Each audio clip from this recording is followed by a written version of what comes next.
당부라는 제목으로 말씀 전해 주시겠습니다.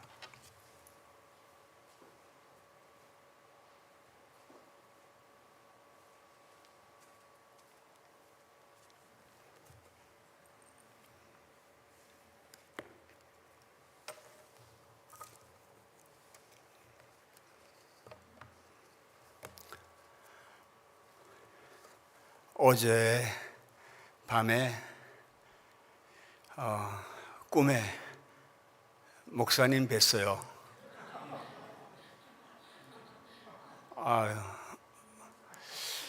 어떻게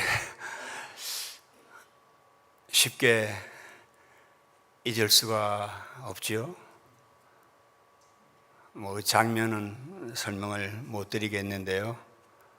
하여간에 제가 참 목사님 이렇게 뵈면서 꿈에라도 참 어떤 분에게 제가 그랬어요. 이 생에 이렇게 아름다운 날이 또 있을까?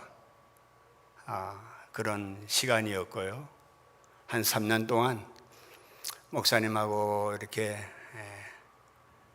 같이 아주 많은 시간은 아니지만은 목사로서 정말 많이 배우고 정말 그랬었습니다. 목사님께서 남기신 것이 신신당부가 아닐까 이런 생각이 들었습니다. 오늘 본문 제목이 마지막 당부입니다. 마지막 당부. 주님께서 이제 이틀 뒤면은 십자가를 지시지 않습니까? 그런데 이틀 뒤면은 온 세상의 죄,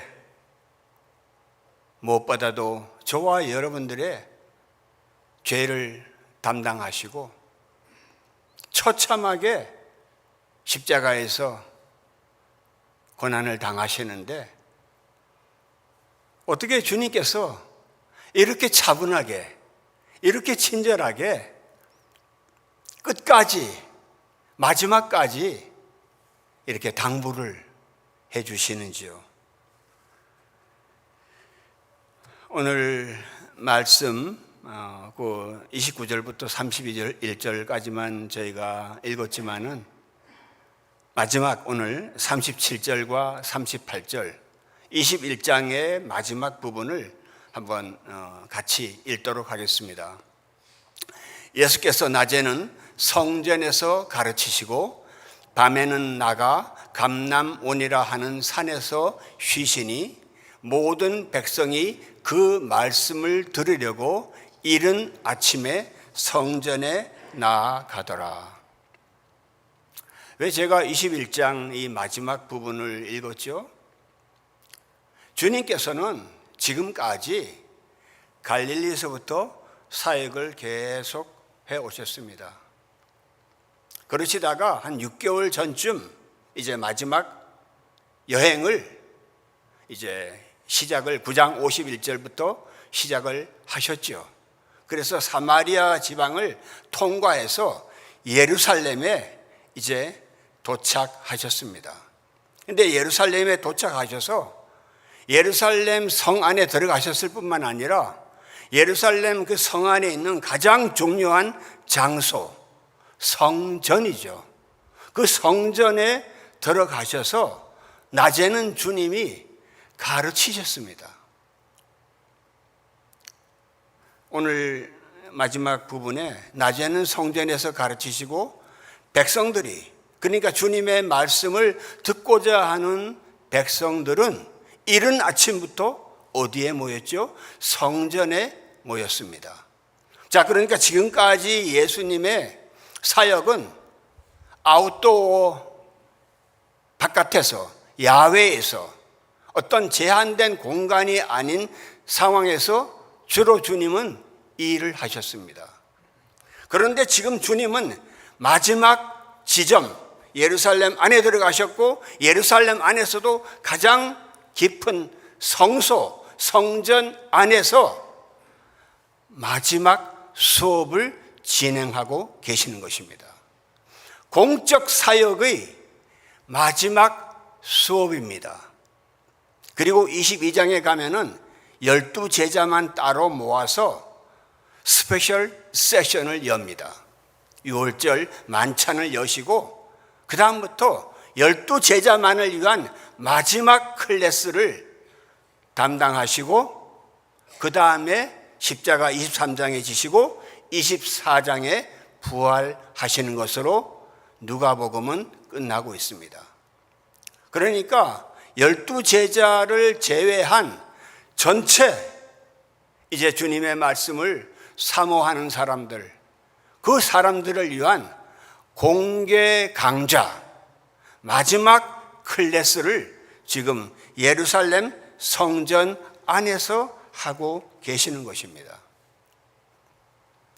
예루살렘 성전이라는 것이 그만큼 중요한 장소인 것입니다.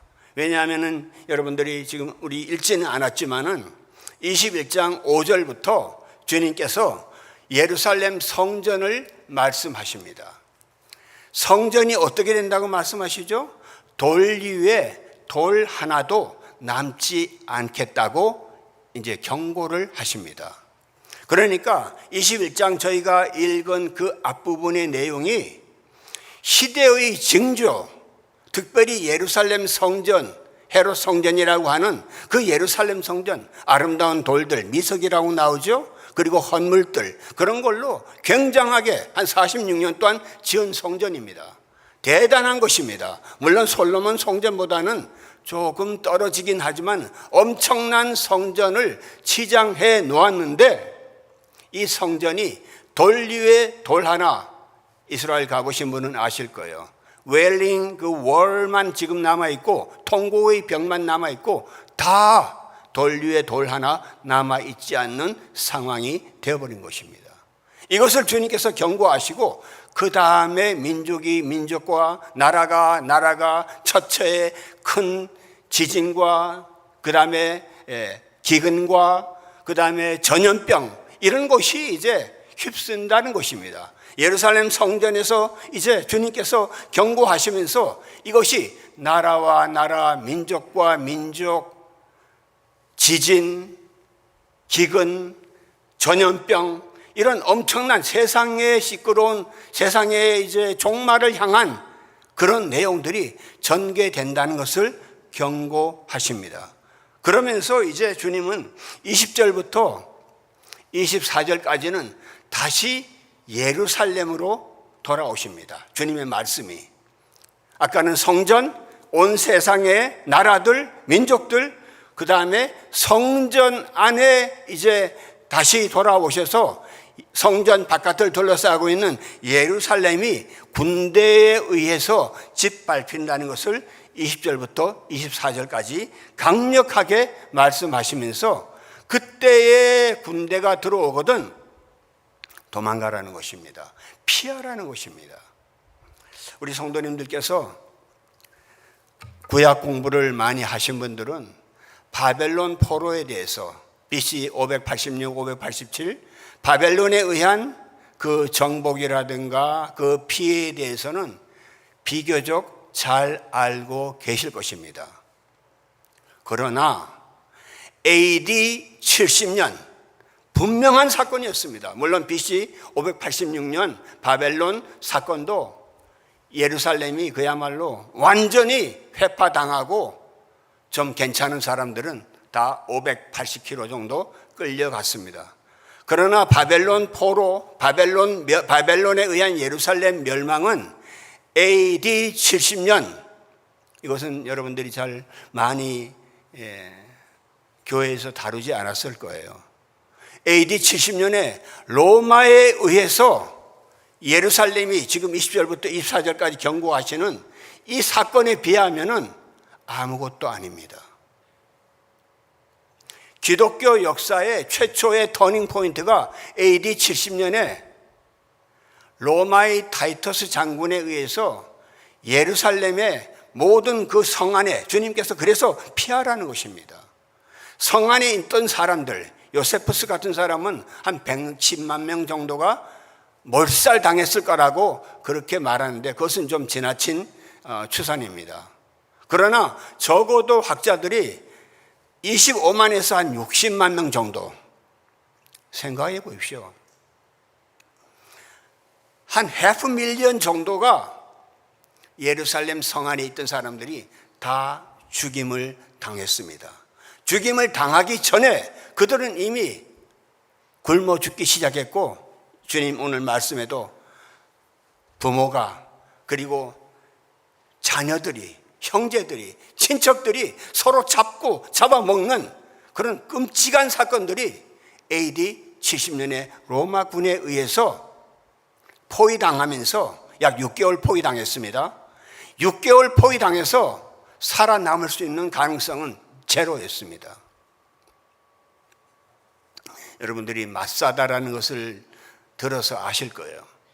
이스라엘의 꼬맹이서부터는 모두가 학교 다니면 마사다 올라가잖아요.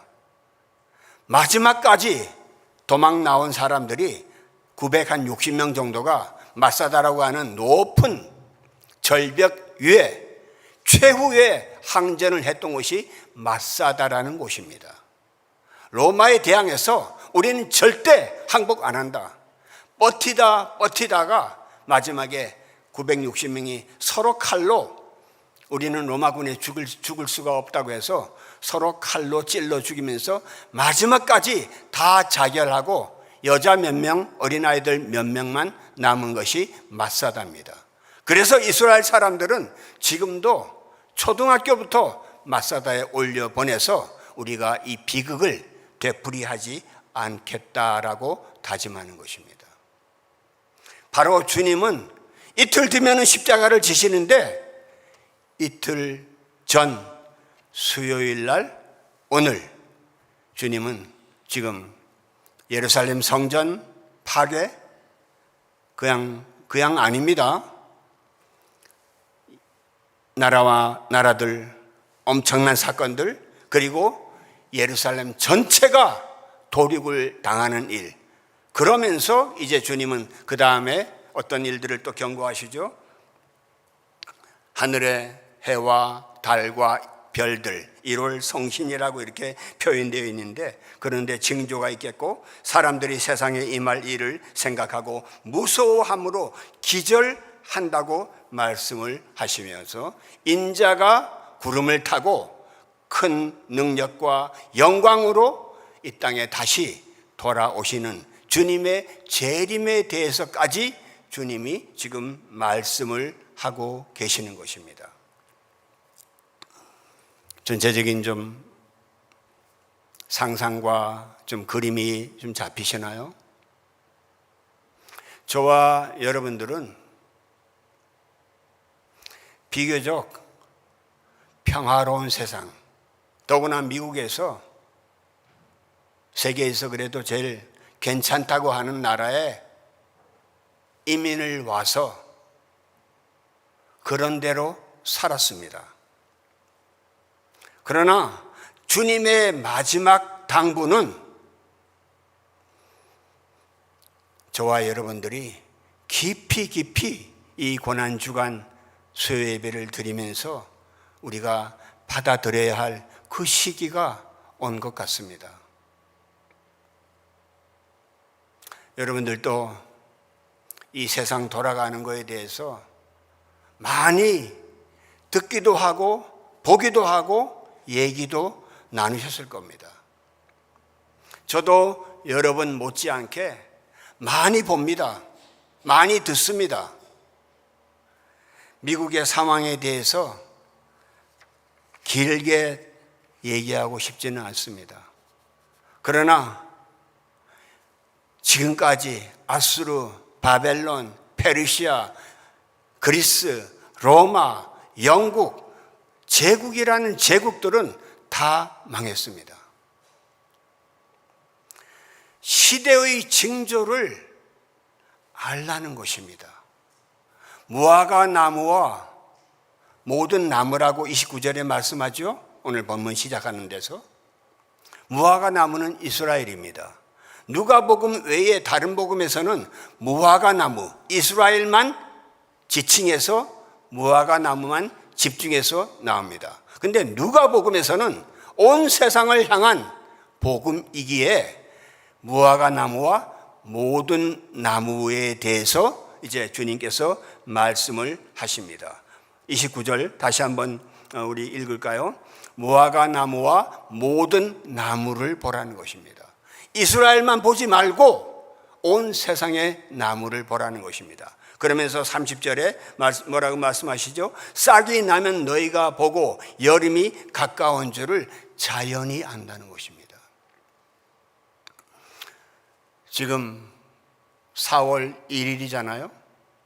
싹이 나서 저와 여러분들이 교회 다니든 안 다니든 누구든 날씨가 더워지고 꽃이 피고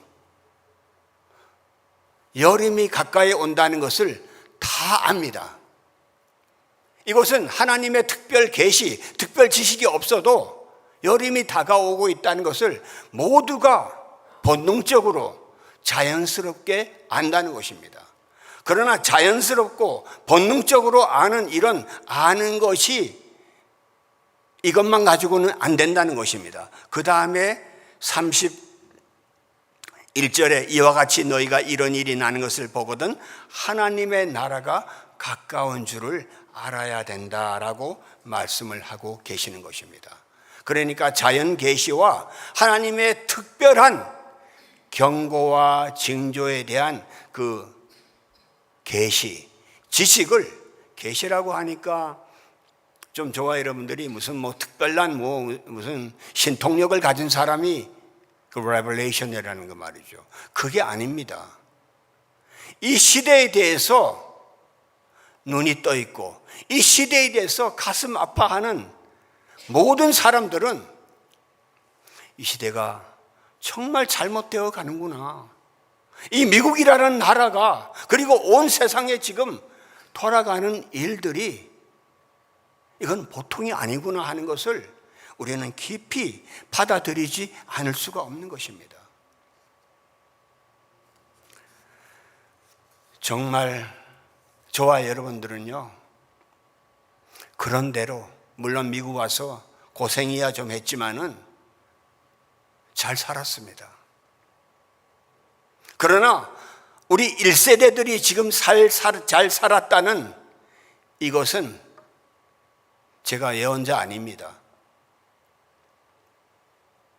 그러나 분명코 끝나가고 있다는 것은 우리가 받아들이지 않을 수가 없어요. 이런 무화과 나무와 모든 나무, 여름이 가까워지는 것, 이런 것만 아는 것이 아니라 하나님의 나라가 가까워진다는 것에 대한 감각, 어떤 신앙에 더 우리가 깊이 생각하면서 주님이 마지막 클래스를 인도에서 예루살렘 성전 안에서 꼭 들을 사람만 지금 모인 거예요. 거기서 이틀 뒤면은 주님의 이 땅의 육신의 사역과 육신은 십자가에 매달리시는데 마지막 클래스를 마지막으로 당부하시면서 주님은 이렇게 강력하게 말씀을 하고 계시는 것입니다. 우리 자녀들 있으시잖아요. 손자들 세대 한번 생각해 보세요. 저도 이제 친구들이나 이렇게 만나면요, 손자들 얘기를 많이 해요. 자녀들이야 또 그렇다 하더라도 말이죠. 우리 손자들 세대 가면은 이 나라가 영적인 상태가 예수 그리스도에 대해서, 교회에 대해서 어떻게 될 것인가 말이죠. 저들이 어떻게 신앙생활을 할 것인가 너무 두렵고 생각하고도 하고 싶지 않다는 거예요. 물론 우리가 기도하지만 저들의 범위를 훨씬 넘어서는 엄청난 일들이 진행되고 있다는 것은 저와 여러분들이 일상생활에서도 다 알고 있는 것입니다. 자, 그렇다면은 주님께서 그냥 이렇게 하나님의 나라가 가까웠다, 이것만 경고하시는 것이 아니라 이것에 대해서 구체적으로 두 가지 행동 강령을 말씀하십니다. 여러분들이 잘 아시는 대로 주님께서 이 땅에 오셨을 때 제일 처음 마태복음에서 사역 제1성이 뭡니까? 회개하라, 천국이 어떻다는 겁니까? 가까워졌다는 거예요.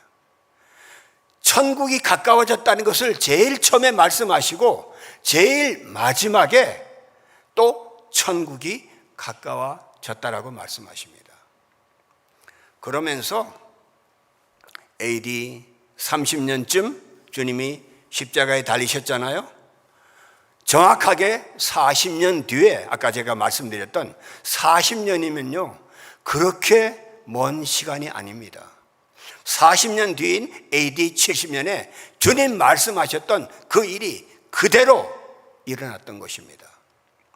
그렇다면 지금 저와 여러분들이 많은 시간이 지나갔지만은 우리가 정말 이 믿음의 감각을 우리가 회복해야 됩니다.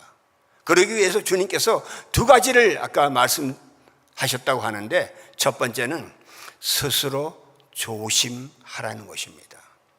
스스로 조심하라는 말씀이 34절에 나오죠. 스스로 조심하라. 그렇지 않으면 방탕함과 술 취함과 생활의 염려로 너희가 둔하여진다는 것입니다. 그 날이 덫과 같이 트랩이라는 거 아시잖아요. 어디 길을 가는데 갑자기 덫에 걸리는 것 말이죠. 덫에 걸린다는 거예요. 스스로 조심해야 된다는 거예요. 여기에 조심한다는 단어가요, 조심한다. 우리가 조심해라, 아이들한테 뭐 조심해라 하는 말을 밥 먹듯이 하잖아요. 그런데 주님께서 지금 마지막 수업, 마지막 당부, 마지막 강의를 하시면서 조심하라고 하시는 이 단어는 선장이 항구에 배를 갖다 댈 때 그냥 세게 달려와서 쿵 하고 받습니까?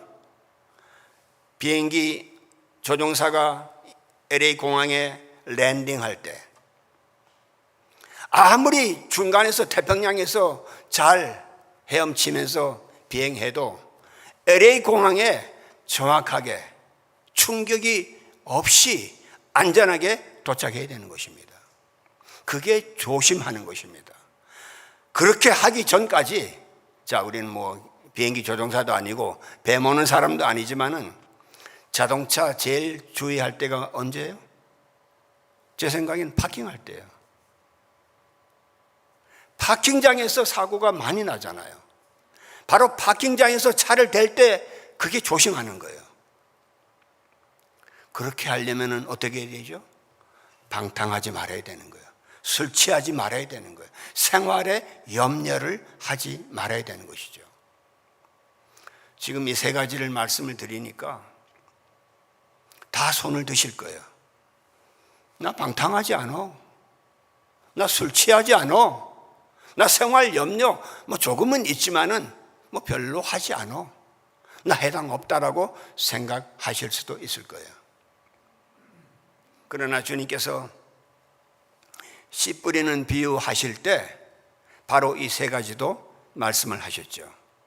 너희들이 이 생의 염려와 riches, 돈 버는 일과 그리고 세상의 일락이라는 거, pleasures, 이 땅에서의 그 재밌게 한번 잘 재밌게 살아보자고 하면서 누리는 거 있잖아요.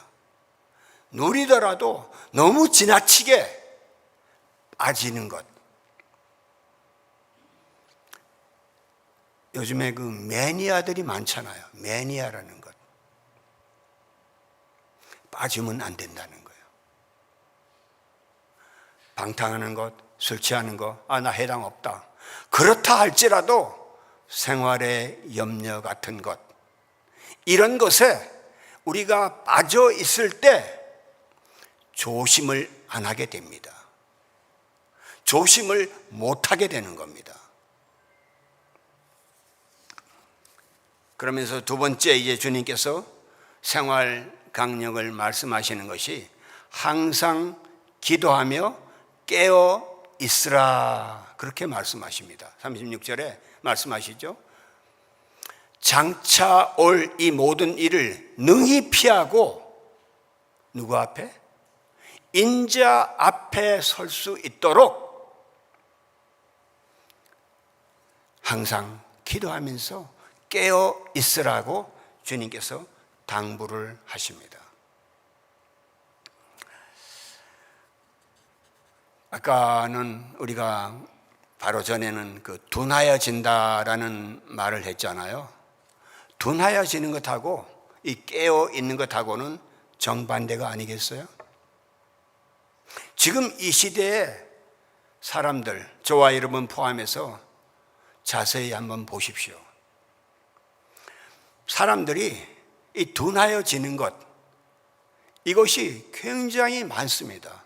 아까 그 세 가지 이유 때문에 그 둔하여지는 것도 있는데, 이 둔하여지는 것을 다른 한 단어로 묶으면요, 시들함이에요. 시들해지는 것. 어떤 책이 있는데요, 그 얘기는 안 할게요. 지금 이 시대에 정말 사람들이 둔하여지고 깨어있지 못하고 기도하지 못하는 것에 정반대편이 영어에서는 languishing이라는 단어인데요, 시들해지는 거예요. 뭐 그렇지 뭐 그냥 관심이 없는 거예요. 아니면은 무기력하고 무관심하고 어떤 마음과 열정과 관심이 안 가는 거예요. 그냥 다 그렇다고 생각하는 거예요. 심지어 교회도, 심지어 목사도. 제가 이 교회에 와서, 아까 목사님 지난번에 되었다 했잖아요. 수많은 목사님 만났어요. 정말입니다. 제가 시들해지지 않았어요. 목사님 만나고 시들해질 수가 없더라고요.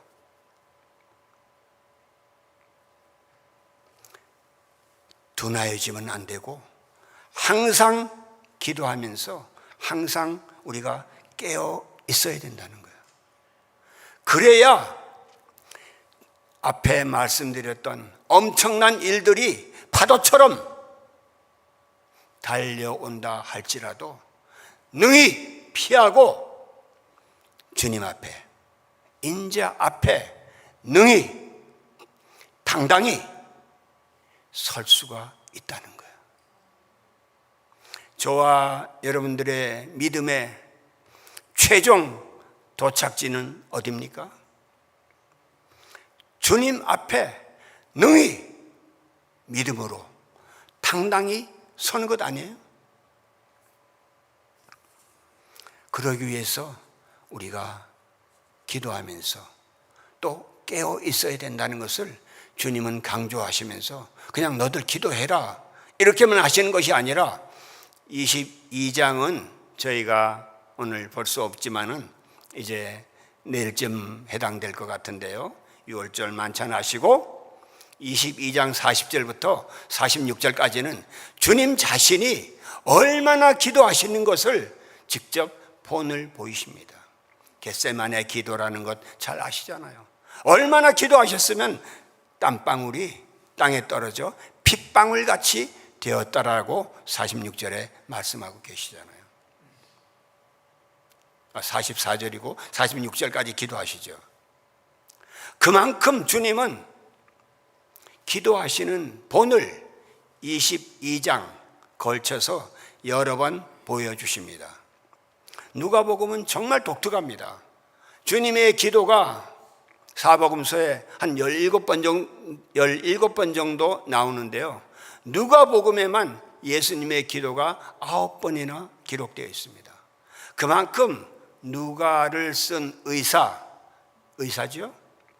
의사 누가는 치밀하게 예수님의 행적을, 예수님의 가르침을, 예수님의 당부 하나하나를 꼼꼼하게 온 세상 사람들을 위해서 기록해 두었습니다.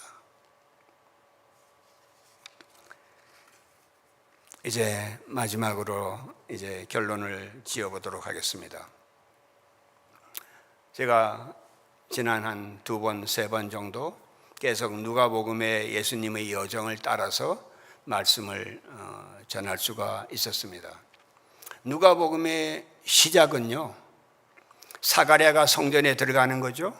그리고 누가복음 24장 53절에 예수님이 승천하신 다음에 성도들은 성전 안에 들어가서 찬송하는 것으로 누가복음은 끝나고 있습니다.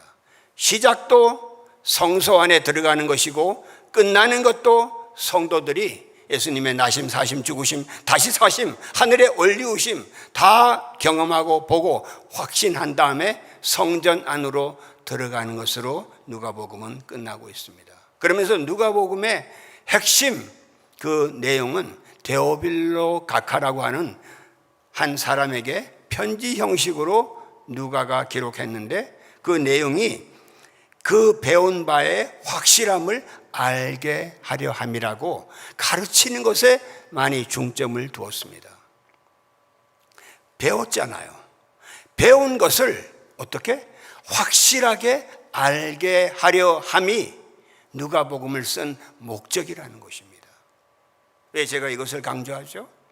예수님께서 십자가를 지시기 직전, 이틀 전 마지막 클래스에서, 인도 클래스에서 마지막 당부, 마지막 수업을 가르치시는 겁니다. 너희들이 배운 것을 확실하게 알고 있으라는 것입니다. 하나님의 나라가 가까웠고, 그리고 여러 징조들과 이 변화들, 이런 것에 대해서 분명한 감각을 갖고 있고, 그러면서 세상에 대해서는 열린 지식과 감각을 갖추고 있대. 내 자신에 대해서는 어떻게 해야 됩니까? 스스로 조심해야 되는 것입니다.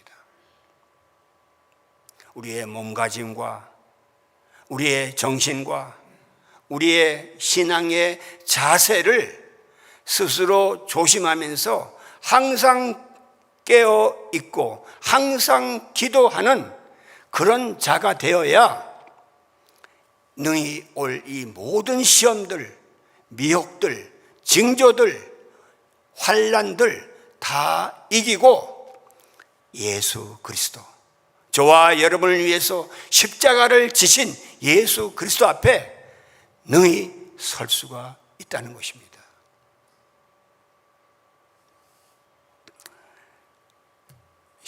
우리 28절 말씀을 읽고 마치도록 하겠습니다. 같이 한번 읽읍시다. 이런 일이 되기를 시작하거든 일어나 머리를 들라. 너희 구속이, 속량이 가까웠느니라. 구약에서는 문들아 머리를 들어라 합니다. 문들아 머리를 드는 것이 아니라 이제는 저와 여러분들 크리스찬들이 두려움으로, 수치로, 죄 때문에 고개 그냥 숙이고 피해 다니는 그런 인생을 사는 것이 아니라 머리를 들라는 것입니다. 교만하게 머리를 들라는 것이 아닙니다. 비록 죄와 약함과 두려움과 불안이 우리 안에 있다 할지라도, 밀려온다 할지라도 머리를 들라는 것입니다. 너희 구속이, 너희의 속량함이 가까웠다는 것입니다. 이틀 뒤에 십자가에서 물과 피 다 흘리셔서 저와 여러분들을 건져내 주셨습니다. 지옥에서, 마귀로부터, 사탄으로부터, 그리고 죄로부터, 사망의 권세로부터 우리를 건져 주셨습니다. 머리를 들라. 너희 구원이 가까웠다. 아멘. 기도하겠습니다.